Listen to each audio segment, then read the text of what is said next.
बहुत समय पहले की बात है। एक गांव में एक गरीब धोबी रहता था।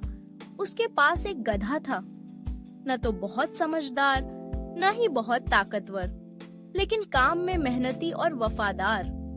हर दिन वह गधा भारी कपड़े धोबी के लिए ढोता और पूरे गांव में घूमता, लेकिन धोबी बड़ा लालची था।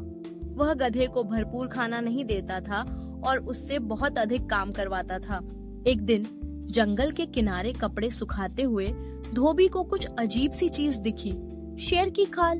उसके दिमाग में एक चालाक योजना आई। अगर मैं अपने गधे को शेर की खाल पहनाकर खेतों में भेजूं, उसने सोचा, तो लोग डरकर भाग जाएंगे और गधा आराम से ताजे फसलें खा सकेगा। रात को उसने गधे को शेर की खाल पहनाई। सच में दूर से देखने पर वो बिल्कुल शेर जैसा लगता था। अगली सुबह धोबी गधे को खेतों की ओर ले गया और छोड़ दिया।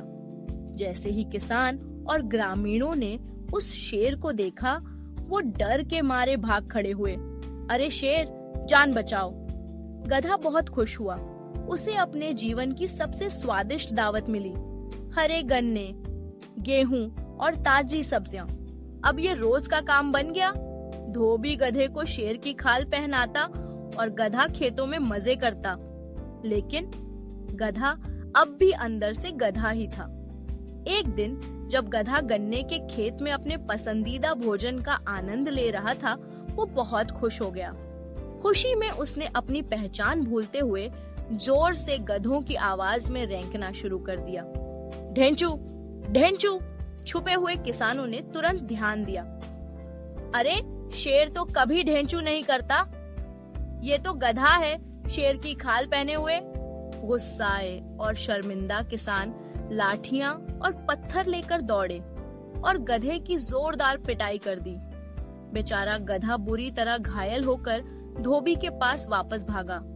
धोबी भी गुस्से से बोला, मूर्ख, क्या तुम थोड़ी देर चुप नहीं रह सकते थे? तो कहानी की सीख, मॉरल ऑफ द स्टोरी, चाहे कोई जितनी भी अच्छी तरह छिपा ले, असली पहचान एक न एक दिन सामने आ ही जाती है।